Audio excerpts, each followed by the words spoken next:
Alex? Hi.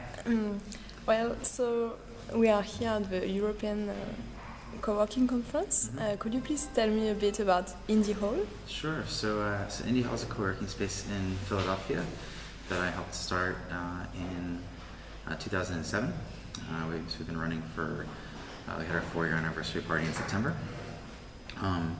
We've grown a couple of times and we're currently a little over 150 members, representing all different kinds of industries, doing all kinds of different things, and super active in Philadelphia, and we're growing, and it's been a lot of fun. And how many of your members work in like creative jobs? I mean, a lot, and it really depends on how you define creative, of course. You know, we've got people that are in the typical sort of co-working expectations of design and development and things like that, but we also have writers and small business owners and architects. We also have people that are doing startups and things like that, and things that you might not consider creative but definitely are. People are solving problems every day at IndyHall. So I think that's my own personal definition of creative, is problem solving. And so by that definition, regardless of what industry they work in, everyone at IndyHall is creative. Yeah, sure. And we have some people from large companies? We have a few people from large companies that work with us periodically, whether they're taking a day off from their day job to come work from IndyHall. We have a very active night owls program as well, where people are coming in to work after hours on side projects or personal development, professional development. We've got an interesting relationship that's starting to form with the Wharton School of Business, one of the biggest business schools in the country, I think maybe even in the world. And that's something that's really interesting because the leadership at Wharton sees an opportunity for their team members to work off-site from a place that's potentially not just more productive, but a different kind of productive. And so they're experimenting with that, and we've seen some pretty interesting results. And I like to say IndyHall is a place where anyone who can work from anywhere should work. And so we're open to anyone who wants to walk in the door and try us out and join our community. And what about the design of IndyHall? What does it look like? It's a lot like this room behind us. It's a big open room. It's actually two big open rooms. They're sort of like these long hallways, and then they're connected in the middle. So it's sort of like a big H-shaped room. And then the workspaces themselves are clusters of 3 desks, 3 to 4 desks. We keep them fairly small. The idea there is that it's very easy to be anonymous in an office. You just sort of move around and never bump into anybody. But if you have these small groups of desks that you're working with, it's very hard to be anonymous and sitting next to just 2 other people. The other thing that we do in these clusters is we mix in our full-time members with our flex members. So the people that are there every day sit next to people that aren't there every day. And the reason we do that is to help keep people that are there every day from sitting next to the same people, and they get new people. They get to meet new people. They get to strike up new conversations. They don't get too comfortable, too complacent. And then for the people that are just coming in for the day, if they're new, they know they're not going to be alone, and they also know that they're going to be sitting next to somebody who can help them, who can, if they have a question, they need to get oriented. They know that person sort of has a lay of the land and knows how things go, and so they can ask, and that works really well. People seem to really enjoy that. And then we have a kitchen that members use for sometimes cooking meals and things like that. Big group eating area. A few times a week we have big group meals. A couple of conference rooms, a couple of lounges, but everything is open air and connected. There's as few walls and doors as possible.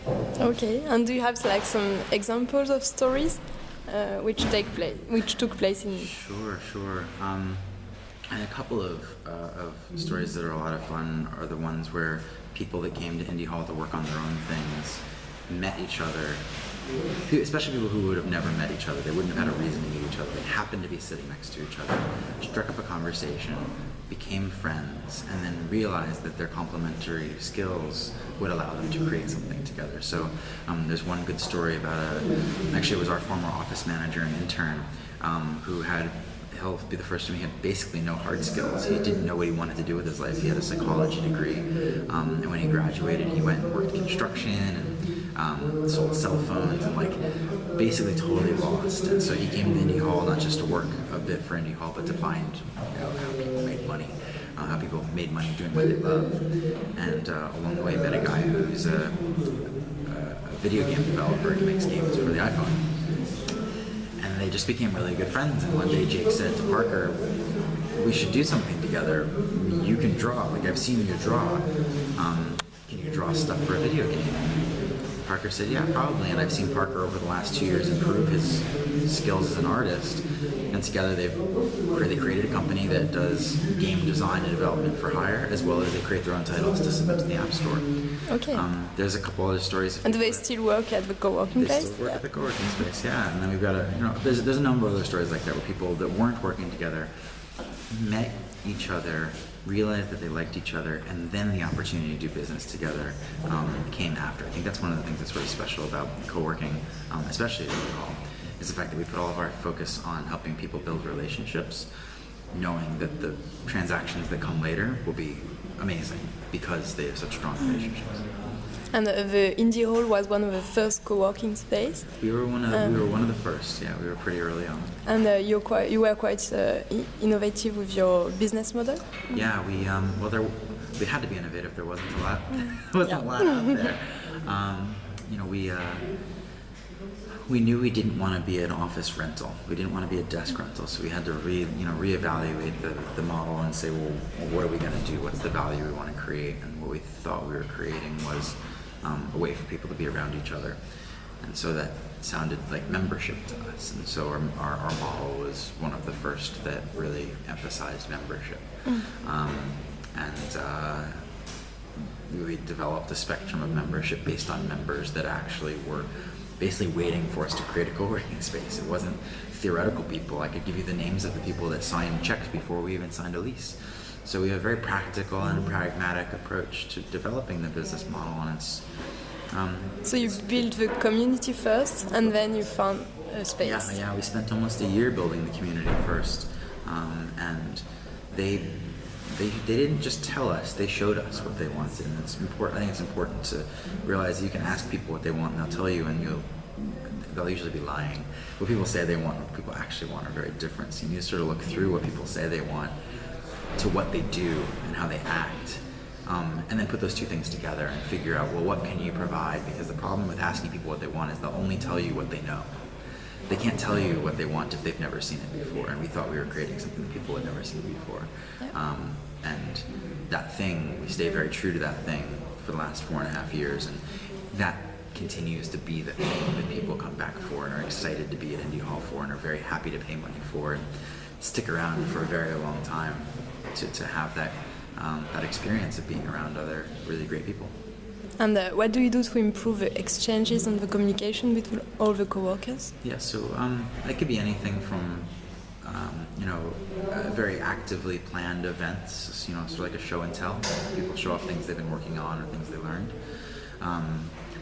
We also do the meals that I mentioned are really important because they're planned in the fact that they come every week, but there's no topic, so people just talk about whatever they want. So the exchange really comes from finding ways to get people to get up from their desks and bump into each other. And as soon as they bump into each other, that increases the probability of them forming a relationship. And then we focus on helping them form strong relationships. And then, like I said, everything else comes from there. So we don't, one of the terms that a good friend of mine coined early on in the days of Coworking, Chris Messina, coined the term accelerating serendipity.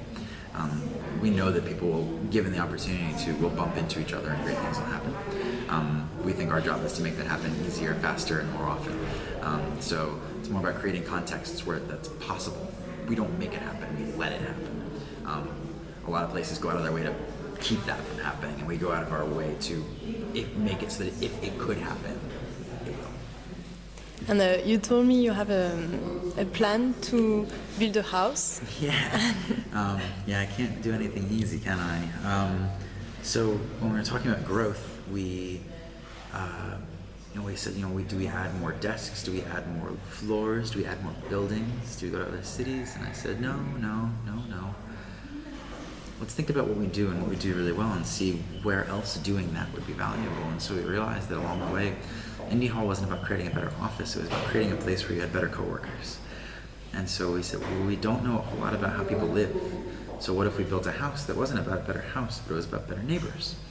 And we can take what we learned from designing experiences and interactions and apply that to designing a house and building a house, both the physical structure as well as the community first aspect, and really developing interest and a strong community that's interested in the house before we even break ground. And so we put together a plan with a couple of team members, an amazing green development company in Philadelphia called Post Green, that's done a great job of making green construction affordable to people that actually want it. And then an architecture firm called Digsaw that just does amazing work, and put together an idea for a building that's got 6 apartments for enough for about 10 people, so it's 1 and 2 bedrooms. And the cool part though is that these apartments, while they have their own bathrooms and kitchens, and the apartments are totally self-contained, so you have privacy. They're private, they're self-contained for when you want privacy, but when you want to do something social, you kind of have to do it in the common areas because they're bigger. So we designed a kitchen and a dining room that's twice as big as the number of people in the building. So if you're going to have guests over, you do that in the common area. Same thing for like a living room, for hanging out, watching movies, TV. The cinema room. Yeah, exactly. And then a roof deck for gatherings outside and things like that. And so the idea is making it so that if you're going to do social things in the house, you're going to do them in common areas where you're likely to bump into other people doing social things in the house. And so we hope to create a bit more neighborly experience inside the building than most apartment buildings have. And then the real hope is that we're able to translate that into the experience outside of the house and make it so that if I have better relationships with the people in the house, I'm also likely to have better relationships with the people and the businesses outside of the house. And I'll interact with my neighborhood outside of the building in a different way. So that's our new experiment. And where is this house going to be? It's in a neighborhood called Kensington, which is just north of